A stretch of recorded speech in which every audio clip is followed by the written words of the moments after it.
जय श्री राम दोस्तों इस वीडियो में आपका स्वागत है। दोस्तों आज हम इस वीडियो देखेंगे समय बड़ा बलवान है। तो दोस्तों आइए बिना देरी किए श्री राम के अमृत उपदेशों की इस अद्भुत यात्रा को शुरू करते हैं। दोस्तों यह कहानी प्राचीन काल की है। उस समय उज्जैनी नगरी में एक राजा राज्य करते थे। उनका नाम था आदित्य सेन।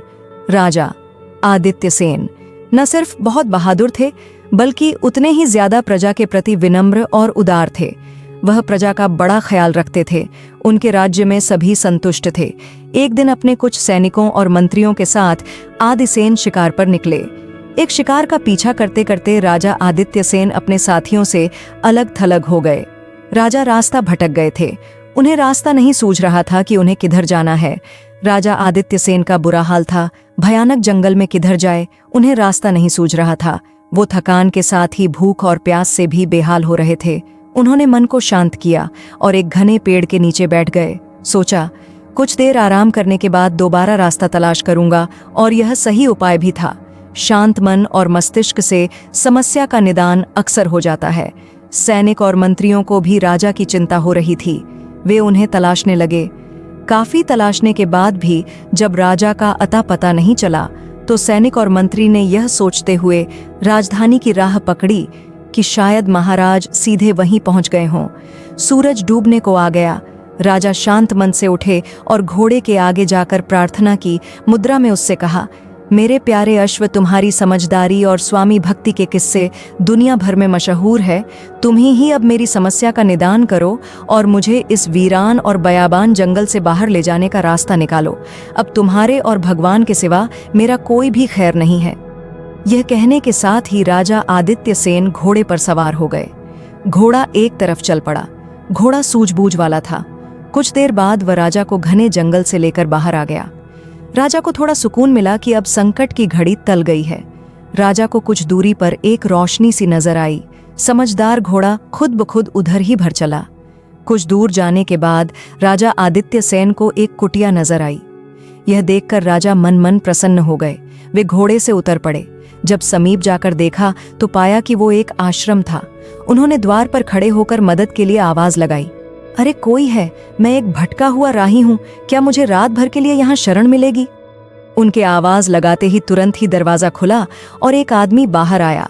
जब तक वे इस राही से कुछ पूछते तब तक कुछ और आदमी बाहर निकल आए। सभी ने एक स्वर में पूछा, गुरुजी कौन है? ये इतनी रात को यहाँ क्या कर रहा है?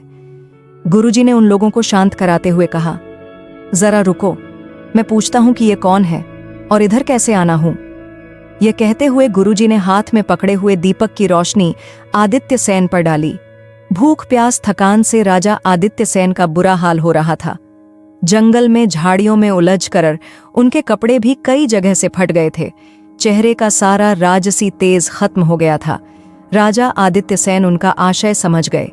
गुरुजी उनसे कुछ पूछ पाते इससे पहले ही उन्होंने अपना परिचय दे कहा, गुरुदेव मैं एक राही हूँ। मैं जंगल में भटक गया हूँ। रास्ता नहीं सूझता है। सारा दिन भूख प्यास और बहाली में बीता मेरा यह घोड़ा मुझे शरण की आशा के साथ आपके द्वार ले आया है। अगर रात भर के लिए शरण मिल जाती तो मैं सुबह उठकर अपनी राह पकड़ता जाने क्यों। आदित्य सेन ने अपने राजा होने की बात छुपा ली थी। गुरुजी का नाम चक्रधर था। उन्होंने राही से यह बात सुनी। समझ गए कि यह व्यक्ति मुसीबत का मारा है।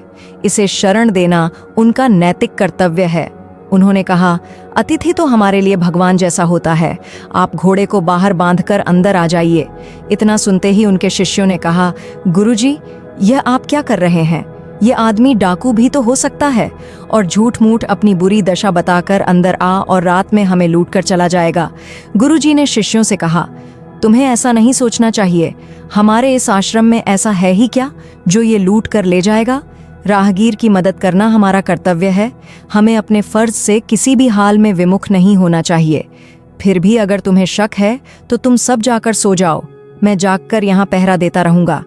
गुरुजी ने आदित्य सेन को पानी दिया और मुंह हाथ धोने के लिए कहा। आदित्य सेन ने मुंह हाथ साफ किए। इसके बाद गुरुजी ने उन्हें भोजन और पीने के लिए पानी दिया। गुरुजी ने उनके घोड़े को चारा भी दिया। जब आदित्य सेन भोजन कर चुके तो गुरुजी ने उनसे कहा, अब आप निश्चिंत होकर सो जाइए, आपको यहाँ कोई कष्ट नहीं होगा।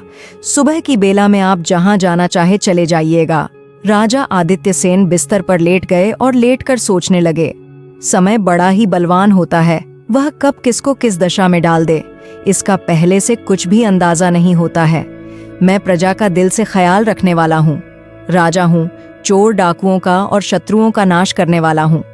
कहीं मैं ही चोर या डाकू तो नहीं। इस भय से गुरुजी रात भर जागकर अपने शिष्यों की रक्षा कर रहे हैं। यही सब सोचते सोचते थके मांदे आदित्य सेन को नींद आ गई। सुबह चिड़ियों की चहचहाहट से उनकी नींद खुल गई। वे खुद को तरोताजा महसूस कर रहे थे। उन्होंने बाहर आकर गुरुजी से कहा, आपने मुझ राही को रात में शरण देकर जो उपकार किया है, मैं उसका जिंदगी भर आनी रहूंगा। अब मुझे जाने की आज्ञा दीजिए। मेरा परिवार मेरी राह देख रहा होगा, सब मेरे लिए चिंतित होंगे। गुरुजी ने उत्तर दिया, आगंतुक, मैंने तुम्हारे ऊपर कोई उपकार नहीं किया है, मैंने सिर्फ धर्म का पालन किया है। यह मेरा कर्तव्य था कि एक मुसीबत में फंसे व्यक्ति की मदद करूं। आप शीघ्र ही अपने घर पहुंचकर अपने परिवार की चिंता दूर करें। दोस्तों, मेरी अपनी निवेदन है कि कमेंट बॉक्स में जय श्री राम लिखे एवं वीडियो को लाइक और चैनल को सब्सक्राइब अवश्य करें। तो दोस्तों, महाराज ने नगर जाने का रास्ता पूछा और आश्रम से विदा लेकर महल की तरफ चल दिए। दूसरे दिन महाराज के उज्जैनी पहुंचते ही सारे दरबार में खुशी छा गई। राजा ने आश्रम के प्रसंग की किसी से भी चर्चा नहीं की और वे राज्य के राज्यकाज में व्यस्त हो गए।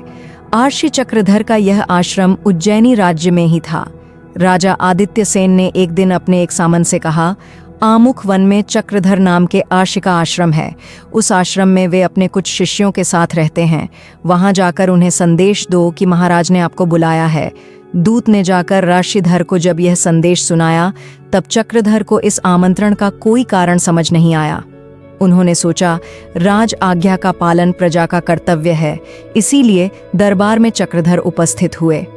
महाराज ने उन्हें तत्काल पहचान लिया, पर चक्रधर यह नहीं पहचान सके कि यही आदमी कुछ दिन पहले रात भर के लिए मेरे आश्रम में रह चुका है। महाराज ने आर्षि चक्रधर से पूछा, गुरुजी, आपके आश्रम में कितने लोग हैं और आपके आश्रम का खर्चा कैसे चलता है? आर्षि चक्रधर ने विनय पूर्वक कहा, महाराज, 7-8 शिष्य मेरे साथ आश्रम में हैं। सब दिन में भिक्षा मांगकर अपना निर्वाह करते हैं। आपके इस धन धान्य संपन्न राज्य में भिक्षा प्राप्त होने में कभी कोई कठिनाई नहीं आती। कभी कोई अतिथि भूखा आ जाए तो उसकी भी सेवा का अवसर मिल जाता है। आपके राज्य में हमें कोई कष्ट नहीं है। महाराज ने आर्षि की पूरी बात सुनने के बाद कहा, ठीक है, अब से आप सबको रोज भिक्षा मांगने का कष्ट उठाने की कोई जरूरत नहीं है। मैं आपके आश्रम को 5 गांव दान दे देता हूँ। उसकी आमदनी से आपके आश्रम का सारा खर्च चलेगा। अपने शिष्यों की तरफ से निश्चिंत होकर अब आप हमारे दरबार में ही रहिए।